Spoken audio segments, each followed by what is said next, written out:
Look, you know you stuffed up the intro. I'm going to leave that in too. Well, ladies and gentlemen, welcome to another edition of Season Ticket Holders. I'm your host, Dane Lillingstone, and not back by popular demand. He is a North Queensland Cowboys supporter, proud Queenslander, and winner of the 2019 Junior Cameraman of North Queensland Award, Kaden Warnick. You're making stuff up, Welcome back to the show, mate. Didn't you get a little award?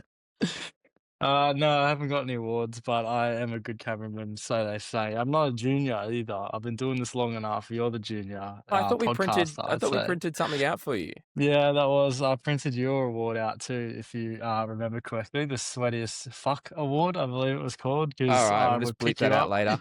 I do sweat a lot. That's true. You love this. I actually just got finished jiu-jitsu and we do no-gi for the first time, November 1. So we're not wearing that heavy material. And I got out of every single submission tonight because I could just slip and turn. Yeah, disgusting. I even said to someone, that's my superpower, sweat. No, it's beautiful because in jiu-jitsu, it's all that grips and holding. Poor person you have to grapple with. Oh, jeez, yeah, it's sweat in their face. Wow, this is really not where I thought this podcast was going to go. I hope no one's left. But Kaden, the exciting news is Australia has retained the Ashes.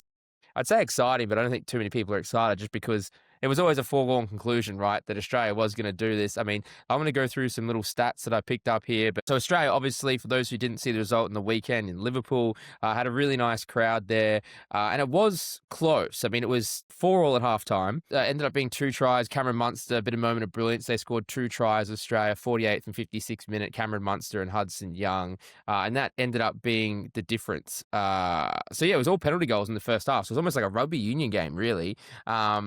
And then Australia, obviously, just too good. England had some chances. Reece Walsh's defence was amazing. Munster was the man of the match. I know Walsh got sin bin. It was very aggressive. Those opening minutes, it was a very aggressive game. Walsh got sin bin later for a tackle in the air on Dom Young. Took him out. Herbie Farmer wasn't too happy, and the crowd absolutely gave it to him. I don't know if you've seen those pictures, mate. But just firstly, off the top of your head, Australia retained the Ashes. The series so far, I mean, this game was obviously closer, but what have you thought about everything? Yeah, but game 2, the energy was definitely there. The push and shove at the start, it was pretty exciting to see. I wonder if they were sort of told to do that to really sort of don't let Australia bully you like they sort of did at game 1. So hopefully that was sort of a game plan. It was good to see. Yeah, the sin bins as well, especially that Reece Walsh one, that late jump that just knocked Dom Young. That was pretty funny to watch actually. But in terms of this, yeah, I enjoyed it. Yeah, in terms of the game though, it was always going to be Australia, but it was good to see a bit of a closer battle, I'd say, for game 2 for sure. 100%. I mean, it's unfortunate there's a dead rubber. They did get 52,000, I think 106, and that's at Everton's FC's new home ground. They've been playing there. So it is great to see. I mean, obviously had a massive crowd at Wembley. Game 3 is a dead rubber.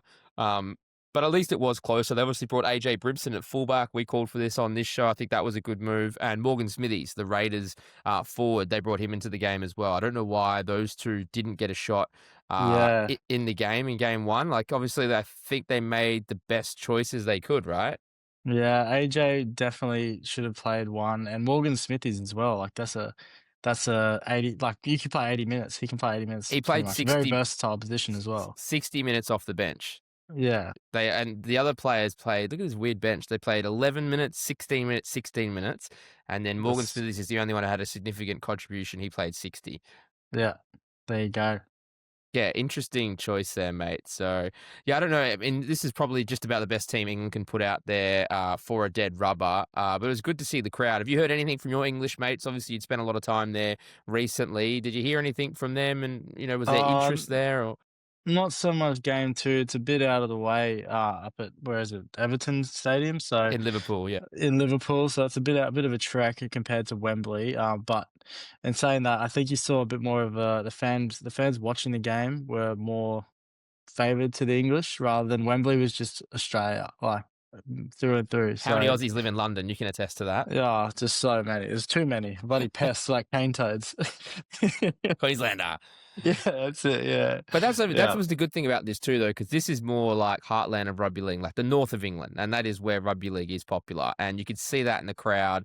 There was a decent atmosphere, and I think the most energetic they got was Reece Walsh being on the sideline. I've seen the videos when he got sin bin; they were giving it to him. He didn't seem to care, but it is good to see that English passion crowd that we're used to, right? yeah. Oh, they that was pretty light. You watch their football leagues. It can get a lot more. I think he got off lightly. To be fair.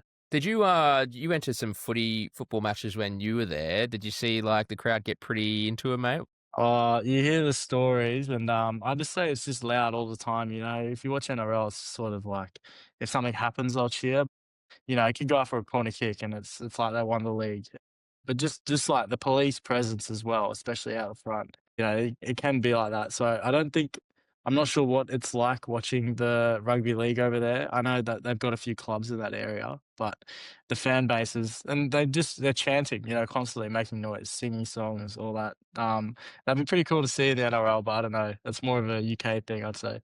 Yeah, the atmosphere in general, just from English crowds in any sport, is so different to Australia. I mean, I love rugby league, but just going to NRL games, like there's cheering, there's like, I don't know, there's a few different things, but Oh, there's no NRL. creativity, right? It's just, you get a beer in your hand, put a multi on, and lose it. Shout out to Sportsbet, still waiting for Yeah, that shout out to sponsor. all the bets. Points bet, pickle bet, bring it on. Yeah, yeah, yeah, all of them. But nah, yeah, but in the UK, they're there to go to battle with their team. I'd say. I think that crosses all over all other sporting codes, not just rugby league. So I think that's the big difference. I want to just go through just some Ashes stats here that I have for those who aren't familiar. But Australia has now won every Ashes series since 1973. That's their 14th series win in a row. Obviously, this is the first time they played it since 2002. It's the first series they played as England. Traditionally, they'd been Great Britain. They've changed to England, obviously, for this one. I don't know how much of a difference that was. But if we cast our mind back to if we're getting real historic and putting on my history cap, Great Britain There actually we used to go. Caden's just tuned out. Great Britain actually used to dominate Australia, Caden. From 1921 to 1962, they won 15 out of the 17 series, and they actually won 10 straight between 1921 and 1948. So the Tides, are you interested by those facts? I am interested by those facts. That's crazy. I would not believe that. There you go. And now they I'll have haven't to beat. fact check that. That's Wikipedia. And now they haven't beaten Australia since 1970. But if we're actually looking at all the Ashes series, there's been 40 series played. It's now 21 to Australia and 19 to England/Great Britain. So when you look at it like that, Australia may have been dominant for the last half century, but it Yeah. wasn't always the case. Great Britain used to be the dominant force in this Ashes contest. So there you go. There's a little bit of history. Yeah, when you look at it like that, it's a bit more exciting. It's like a bit more close competition, I guess. Yeah, but I mean, Australia and the NRL, obviously, from the 80s, 90s onwards, have just absolutely exploded. Super League, everything, and there's no contest now. Super League cannot compare. There's bankruptcy talks, and Darren Lockyer's had to go and try and save them, and a few other things. But obviously, Australia's class, I think, is just something that England just cannot match. When you've got a guy like Cam Munster, Nathan Cleary, Reece Walsh, the forward pack, they just don't have that spine, England, to match it. They just don't. I like George Williams, but they just don't have the class. They've made 5 changes for this team. Harry Smith into the halves. They dropped the hooker, Darryl Clark. Morgan Smithies came in. So it did change it up a little bit. And like you did touch on before, I think the aggression was the big difference in this game. But at the end of the day, they just can't match it. I did find it interesting. There was these quotes from Luke Keary. You know Luke Keary from back in his Roosters Rabbitohs days back in the day. He did smash the Super League a few months ago publicly. I don't know if you saw these quotes, but he said if the NRL don't buy Super League, they're in a lot of trouble. He said, I'll go on the record saying Super League is in such a bad way. The game is horrendous over here. It's the product, the coverage, the news around the game. There is zero. Just the top teams have strong support. That's it. You watch the games, they're near unwatchable. It goes the way Sky do it now, or whoever's got it, it's near unwatchable. The players know it. I can't follow it, and I fucking play it. It's so bad. It's horrendous. Oh my So god! that may have went on. When was that? So When was this that released? was a few months ago. I got to say, Luke Keary smashes Super League. I'll try and bring it up, but That is massive. He's playing in the comp as well. yeah, so that was back in, I think, April, May. Yeah, May, because there's like Super League officials were stunned by Luke Keary's no holds barred tack. Yeah, I'm stunned. They were talking of sanctions, all this type of thing. He was playing for Catalan in France. But yeah, so dude, I just want to give you a little bit of that insight into how Great Britain used to dominate, but obviously how that the tide has changed. Super League's obviously the only other professional rugby league competition in the world besides the NRL, but it is in trouble. And I think the NRL, Peter V'landys, Andrew Abdo, they do need to get in there. I'm glad you can see Darren Lockyer trying to get involved with the London Broncos, but Yeah, yeah. I think something needs to change, right? Because you read comments from that with a player, and it's pretty amazing. That's like, yeah, that's to say that online. He's obviously had a bit of a built up, I don't know, a few things happen while he's playing over there, I guess. But yeah, it'd be tough though. They got a few sporting codes they sort of have to compete with. You know, we've got AFL, I guess, and maybe I think that's it really. Well, actually, it's interesting, mate. There was a new study that just came out a few days ago as far as popularity in sports. I think it was a Deloitte survey, which is known as like a gold standard for that type of thing. AFL came out number one with like 40%, and you'd be surprised actually what the number two sport was. Do you want to take a guess? The A-League. No, mate, No, not that good. I don't Tennis. know. Tennis was Oh, number okay. two. So as far as like, I Yeah, think yeah. they asked people who their favorite sport was. AFL was, or followed, sorry, what they followed. AFL was the number one most followed sport in Australia. Then it was tennis, and then it was rugby league. So Yeah, wow. I think football was fourth. I'd have to bring that up, but that was No, just it can't be. no, no. Well, I Oh. mean, everyone has a football team, right? And there's so many English Super League fans. No, that is surprising. Uh, yeah, but in terms of Kiri, that's pretty funny. I didn't know he had that side of him either. He seemed like a pretty chilled guy. Dude, I was shocked when I saw it too because he doesn't strike me as that type of guy. I don't remember him giving grabs like that when he played in the NRL. Yeah, yeah. No, not at all. But Wow. yeah, he played the full season there. But anyway, that was interesting part. I know not a lot of people probably saw those comments if they're not looking at Super League news, but I thought that was pretty interesting. But Yeah.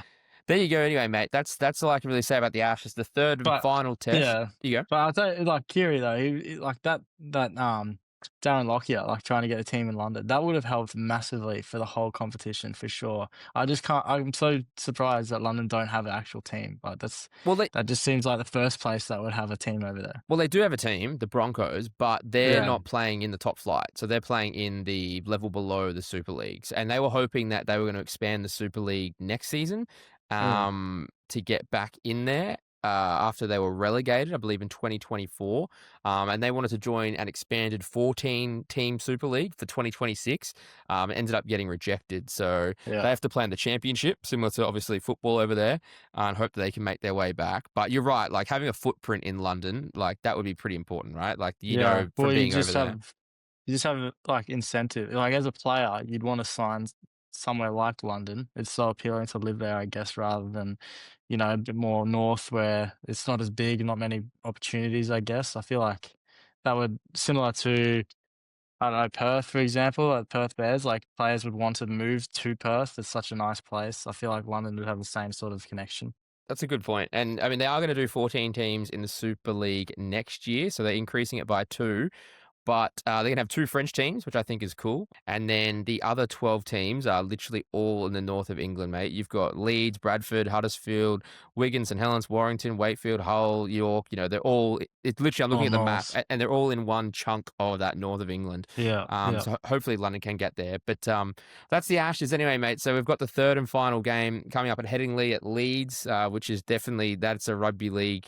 They should have done They should have done Wembley last. Like have those first two games. That might have made it a bit more interesting to have a bit more fan base on the English side to sort of level it a little bit more. I don't know. I get what you mean. I think they were probably worried about if it was a dead rubber like it is now, the interest maybe not being Yeah, as it's such a high. big stadium too. Yeah. Yeah, I understand that. Get the big one out. So they've actually gone like either 80,000 person, even though they got like 60,000 people, whatever it was. The 50,000 person. Now this can only hold 20,000. So they've already sold it out. So it's like, well, whatever. It's a dead rubber. It's a Yeah. rugby league heartland. They know they're going to pay the money. Anyway, that's the Ashes, mate. Yeah. One more game. Absolutely. Not a great time for Aussie fans, but it is what it is. And I'd have to say, switching back to Australia, the interest really, probably from a lot of footy fans, has been on the Pacific Championships, right? That's the one that seems to have been dragging a lot of headlines as far as just like games going and like interest, and the quality of the matches and obviously the closeness of them has been good. New Zealand, too good for Tonga, 40-14 out at Eden Park. It was good to see footy there. Sunday afternoon, they got about 38,000 there, so nice crowd there.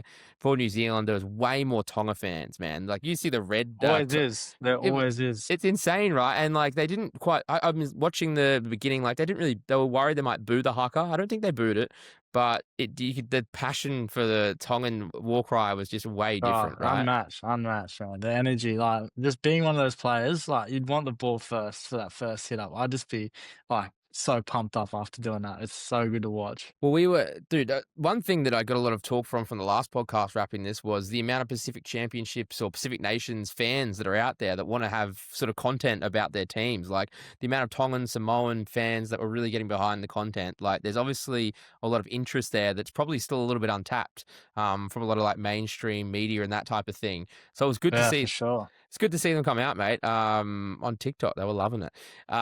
Please give us a follow. And mate, just the game itself. I mean, we both watched it. It wasn't the greatest contest in the end. I know you told me before you thought the second half was boring. You just want to see those big games. Like you just want to see it to be a close contest. You know, similar to the Samoa and the Samoa game as well. Like you just wanted it to be real close, competitive. But yeah, once New Zealand started running away with it, you know, you just wanted a really good game for sure. It was a shame because a few of those tries were just too easy. Like New Zealand, I think I Yeah, saw Dylan Brown go through. Like there was just a few tries where the Tonga defense just was just outclassed. And it's a shame because Tonga was the first nation that really looked good years ago. And this Pacific Championships just hasn't been their best. New Zealand and Samoa, the two clear best teams. And I am happy that that's going to be the final next week. I think that's going to be excited at yeah. Western Sydney. But yeah, no, what did you make of the game, mate? I mean, probably one of the biggest talking points, we were just talking about it before, was Eli Katoa getting absolutely smashed. I was just rewatching the vision, him and Lehigh Hopewadi. If you haven't seen it, go check it out. There's a slow-mo up on the Daily Telegraph, and the way Eli Katoa just gets smashed square in the face and then So nasty. was somehow allowed to play.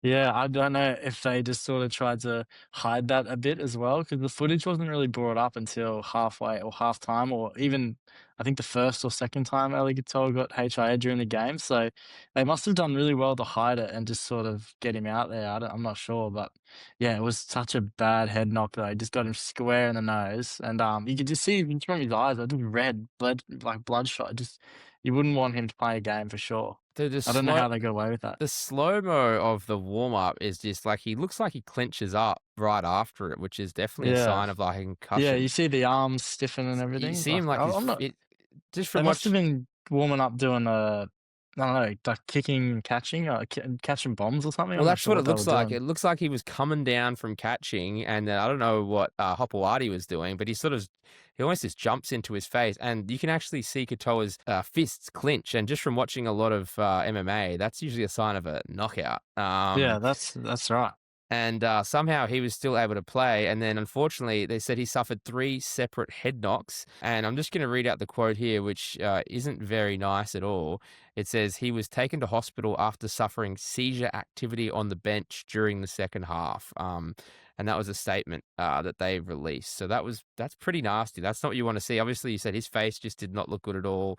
There's obviously going to be an investigation into how all that was allowed to happen. Yeah, yeah. Just seeing him sitting on the bench towards the end of the game, and then obviously once they brought on the stretchers and everything, it took him off the hospital. He was not looking good at all. That's 3 HAs in one game though. How does that happen? I don't know. Yeah, he's posted some like emotional sort of messages with his hand in hospital. Yeah, it's very sad to see. So all our thoughts go up to him, man, because he's an amazing player. And yeah, Oh, huge year for him as well. Like probably one of the biggest seasons of any player this year, I'd say. definitely one of the form second roles and has been for a little while now. Is in my Supercoach draft team. That didn't help. he was very good. On the field, mate, did anyone sort of impress you? Obviously, I think New Zealand gets forgotten about a little bit with the rise of Tonga and Samoa, and they have obviously lost players themselves to defections. But I think the thing we always forget is that New Zealand, at the end of the day, is still always just the team behind Australia, and they've always given good contest to Australia for the most part. So Tonga and Samoa, even though they've risen, like you can never sleep on the Kiwis, right? No, no, they're always going to be up for it. Yeah, I'd say you said who stood out. I'd probably say Dylan Brown was insane. He got 2 tries, pretty much had a hand in every try, I'd say. But yeah, if there's one team that can bring down Australia in terms of Pacific Championship, I'd probably say they're the favourites. But Samoa, they've got a good team as well. See what happens. More up for it, mate. They only just narrowly lost the first one, so it is going to be interesting. Keanu Kinney was the other one I was going to point out, man. He's a stud. Yeah, yeah, Yeah, yeah, he ran for about 200 meters, scored a try. Yeah, he's always exciting one to watch. The whole back line was pretty good. But yeah, I think Dylan Brown, Newcastle Knights fans would be pretty happy to see him doing his thing. Running game is amazing when it's on. And Tonga, I mean, I was expecting more from them just during this whole Pacific Championships, but for whatever reason, it just hasn't quite clicked. I know they went to Tonga, which was really cool the week before they mm, had to play, and I did hear the coaching staff had a few beers, a lot of beers while they were there. I'm not saying that had anything to do with it, but I did hear from a little birdie that yeah, they were sinking a few. And I thought with Isaiah Katoa, they would probably be a little bit better. Likes of Lehigh Hopewadi. Iongi, obviously, he's had a good season. Their spine, Havili. The forward packs, obviously, we know with Katoa, Tamalolo, Siwa Wong, Felice Kavuse, Adam, Benua Blake. Man, yeah. star-studded team, but Stack team. just haven't really been able to get it going. Obviously, the highlight was just watching them play Samoa and the passion that was there. Yeah, that needs to be like an Origin series. That game was insane. Mate, well, this is, and I that did was, watch your podcast about that. thank you, mate. This is segued perfectly because the biggest talking point to come out of the last podcast and one of the clips that we did upload was should there be, we brought it up, Aiden and I were talking about it, should there be some sort of Origin series? Now, I didn't necessarily mean a 3-match series where Samoa and Tonga play each other like Queensland, New South Wales, but just some sort of thing where we make it a regular thing because it had been a few years since they had played together. And at the very least, I think what we have to do is an annual game where Annual game. an annual Yeah. game, Samoa, Tonga. They can take it around. Obviously, we've seen the support at Suncorp. We've seen a crowd out in New Zealand before. I've heard people say Allianz in Sydney. They'd love to see it there. It'd sell out for sure. Yeah, and there's obviously big Samoan Tonga populations in all of those cities. So I just think at the very least we could look at it being an annual game, get that passion because everyone's saying it's one of the most emotive things I've ever seen. Seeing those war cries before the game, it's awesome to see. The footy normally backs it up, and the fan support you can't beat it. You see them with their flags in the street and their cars honking their horns after it. Yeah. Bloody amazing, mate. Just awesome scenes. And rugby league is built on tribalism, and that's tribalism just fully highlighted in your face. And what else could you want? I don't know. You're getting me pumped up, man. Just talking about it. It was so good to watch. Yeah, it was unreal. I Clip it loved up, it. baby. Yeah. Clip it up. Why not just once a year? You can put it anywhere, and it'll probably be 90% will be Tongan fans because of those red flags just stand out so much. They really do, don't they? I think those Tongan flags in the crowd, just watching that crowd at Eden Park, like they just, it's awesome. It's awesome. And they're waving them all the time. Maybe that's what it is. All the because time. Australia, New Zealand, the other countries, they don't really do it like that, but they really have No. pride in that flag. Yeah, yeah. I'd say, get the Redcliffe Dolphins similar big red flag and just see what happens. It stands out so much. They're busy with that, aren't they? Get the fins out of my face, mate. Yeah. So anyway, like I said, mate, it is going to be exciting because they do have a final now, which is what it's all come down to. It will be at Combank Stadium on Sunday afternoon. I imagine that's pretty much going to be a sellout of like 28,000, whatever they can hold. And it was close. Obviously, this is a rematch from the opening game, which was 24-18. And that was a pretty good contest. Ari Talangi scored in the 69th. Dylan Brown scored in the 73rd. So it went back and forth. Do you have a pick in that one, mate? I feel like it's going to be New Zealand, but I think a lot of people could agree. You love a good underdog. Even though it was close, I still feel like New Zealand are the favourites. But as long as it's close and as long as it's just, got that energy and it's got the fans and I just want to see just a close game. But yeah, I reckon New Zealand will win. Yeah, I mean, I think I'd have to go with you too, but I think it was so close before that it is going to be interesting whether they can get it. But I'm going to tip Samoa. I reckon I like Samoa, man. With the Luai leading the way, I always write him off, but he can do the job. New Zealand Yeah, he have does lost. turn up. He does turn up in these big games, and I think he's a guy who can sort of get the passion going from the back. New Zealand lost Ronaldo and Mulatalo from, obviously he's done his ACL since their first game. But yeah, it should be a cracker, mate. And then in the other Pacific games, obviously we had Fiji and Papua New Guinea. I watched the highlights of it, and it was a big, passionate Papua New Guinea crowd. It was 50-18. That means that PNG finished with back-to-back wins, beating Cook Islands and Fiji. So obviously good signs to see with them coming into the NRL in a couple of years. So that is good to see. And there's nothing quite like the passion of the PNG fans. The only problem is the quality of the broadcast is not always the best. They are going to have to work on that. Maybe they can get you over there, man. Junior Camo, help them fix That'd things be up. even worse. Out of focus. Yeah. No, Oh, jeez. they do need to work on the quality over there. I'm sure that'll come with the NRL investing more money, but the quality of the commentary and just the quality of the video and stuff, I'm sure that will get within time. And good practice for Fiji and Cook Islands. Actually, I was reading an interesting stat too. I was doing some rugby league international research. I thought Papua New Guinea was the only country in the world where rugby league was the national sport, but apparently it's also Cook Islands. Oh, there you go. Well, you're the stat man of this podcast, mate. You got all, you got all the stats, all the history lessons as well. I do my research, mate. Don't Well you worry done. about that. One thing we forgot to mention earlier, just about the Ashes game too, was almost overshadowing, at least headline wise for us in the morning, was the pest who got into the national anthem. We forgot So about good. that. Yeah. For those who haven't seen it, during the national anthem, he managed to get onto the field. Not only get onto the field, he managed to hold our hand in hand or arm in arm with Cameron Munster, who didn't react, and so he was allowed to stay there. You can even see vision from the very beginning. After the singer, they switched to him first next to Munster. It's since come out, Munster just thought it was part of or in the press conference, is also very funny. He said, I thought it was Kevy's cousin. Or like a guy who'd won a competition, or like a guy who was just sponsorship related or whatever. The guy actually said to Munster, can I go in between you and Paddy? And the only reason he didn't let him do that is because he said it's superstition that me and Paddy always stay next to each other. So there's a chance he even could have been between Munster and Paddy if they didn't have any superstitions. But pretty crazy security, mate. What's going on over there? Oh, I don't know. I don't know how he gets that far, but I literally didn't know about this bloke till this incident. I saw it on the TV. It was muted, so I didn't really know the headline. I thought it was like I don't know, like some high management role, like he won some sort of raffle ticket or something. I don't know.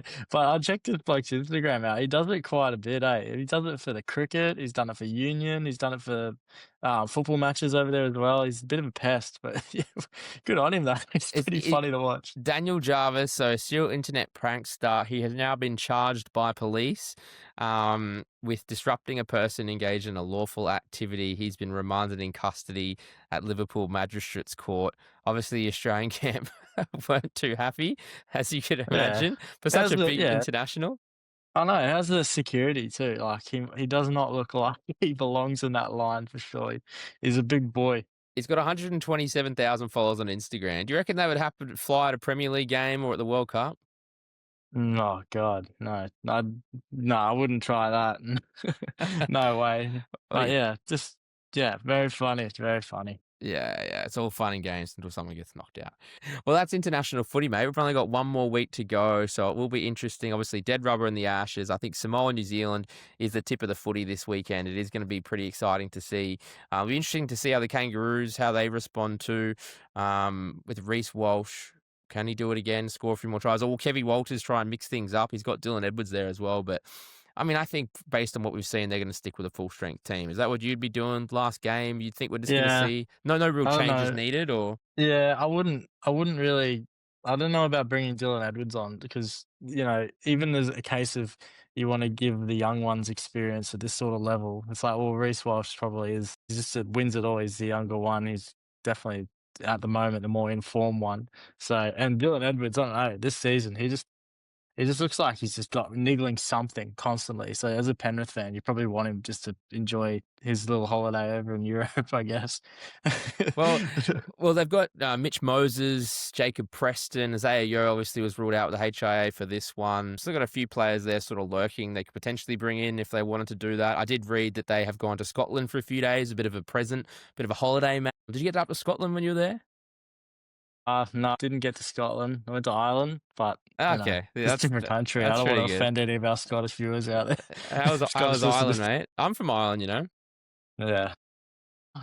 Well, I'm not from Australia. No, I went to Dublin. Dublin was very I think nice. I'm from Dublin, It was a lot of fun. Yeah, but it was crap weather, which you know, like mate, that's pretty common over there, isn't it? Good beer though, right? Great beer, great beer. Yeah, good food too. The big pies that they give you. Yeah, you like a And the pie, don't Guinness. you? I didn't have my first Guinness till I was in Dublin, actually. Really? Is that And right? yeah, it was good. I wouldn't get it again, but I had one. I I don't reckon like it. no? Nah, You split the not a G? fan.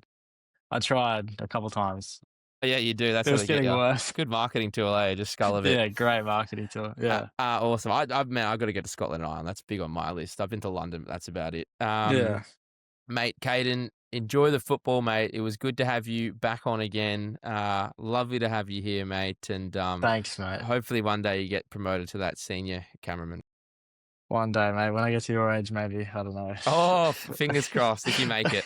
I've heard what you do. Heard that you make it.